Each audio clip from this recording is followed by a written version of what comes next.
ठंडी हवा उस रात कुछ अलग ही कहानी सुना रही थी। गांव के किनारे घने जंगलों के बीच एक टूटी फूटी झोपड़ी थी। लोग उसे दादी की झोपड़ी कहते थे। कोई नहीं जानता था कि उस झोपड़ी में रहने वाली बूढ़ी औरत सच में कौन थी।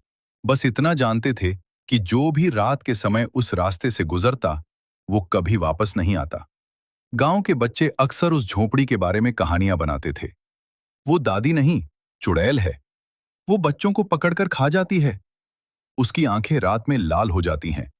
लेकिन सच क्या था, ये कोई नहीं जानता था। एक दिन गांव में नया लड़का आया, आरव। वो शहर से आया था और इन बातों पर बिल्कुल विश्वास नहीं करता था। ये सब बेवकूफी है, उसने हंसते हुए कहा। भूत वूत कुछ नहीं होते। गांव के बाकी बच्चों ने उसे चेतावनी दी। रात को उस रास्ते मत जाना, दादी की झोपड़ी के पास तो बिल्कुल नहीं। लेकिन आरव जिद्दी था। एक रात जब पूरा गांव सो रहा था, आरव ने तय किया कि वो सच्चाई जानकर ही रहेगा। हाथ में टॉर्च लेकर वो जंगल की तरफ निकल पड़ा। जंगल में कदम रखते ही उसे अजीब सा एहसास हुआ। हवा अचानक ठंडी हो गई। पेड़ों की शाखाएं खुद ब खुद हिलने लगीं, जैसे कोई उसे देख रहा हो। डरने की कोई बात नहीं, उसने खुद को समझाया। धीरे धीरे वो झोपड़ी के पास पहुंचा। झोपड़ी बिल्कुल वैसी ही थी जैसी लोगों ने बताई थी। टूटी दीवारें, छत से लटकते सूखे पत्ते और दरवाजा जो आधा खुला था। अंदर से हल्की सी रोशनी आ रही थी। आरव ने हिम्मत जुटाई और दरवाजा धक्का देकर खोला। कर्कश आवाज के साथ दरवाजा खुला। अंदर एक बूढ़ी दादी चूल्हे के पास बैठी थी। सफेद बाल, झुकी हुई कमर और हाथ में लकड़ी की छड़ी। आ गए बेटा, दादी ने बिना उसकी तरफ देखे कहा।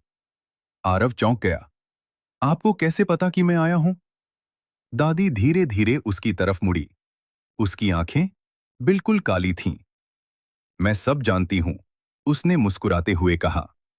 आरव थोड़ा घबराया, लेकिन खुद को संभालते हुए बोला, लोग कहते हैं आप भूत हैं, क्या ये सच है? दादी जोर से हंस पड़ी। लोगों को कहानियां बनाना पसंद है, उसने कहा। बैठो, तुम्हें कुछ खिलाती हूं। आरव बैठ गया। दादी ने एक कटोरे में कुछ परोसा, कुछ काला, अजीब सा। ये क्या है? आरव ने पूछा। खाओगे तो पता चलेगा, दादी ने मुस्कुराते हुए कहा। आरव ने जैसे ही कटोरा उठाया, उसे अचानक लगा जैसे कोई उसके पीछे खड़ा है। उसने धीरे से पीछे मुड़कर देखा। कोई नहीं था। लेकिन जब उसने फिर दादी की तरफ देखा, दादी वहां नहीं थी। कटोरा उसके हाथ से गिर गया। दादी, उसने डरते हुए पुकारा। तभी झोपड़ी के कोने से एक धीमी आवाज आई। मैं यहां हूं। आरव ने उस तरफ देखा, और जो उसने देखा उससे उसकी सांसें थम गईं।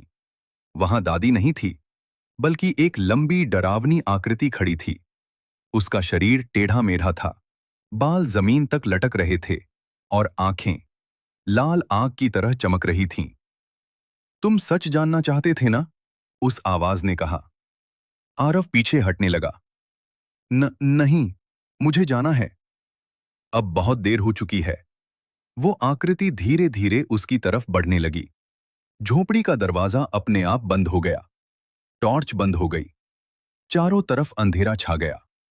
अचानक आरव को महसूस हुआ कि किसी ने उसका हाथ पकड़ लिया है, बर्फ जैसा ठंडा हाथ। तुम भी यहीं रहोगे? वो आवाज उसके कान के पास गूंजी। आरव चीख पड़ा। अगली सुबह गांव के कुछ लोग जंगल के पास गए। उन्हें आरव का जूता झोपड़ी के बाहर पड़ा मिला, लेकिन आरव कहीं नहीं था। उस दिन के बाद गांव में एक नई कहानी फैल गई। अब दादी अकेली नहीं है।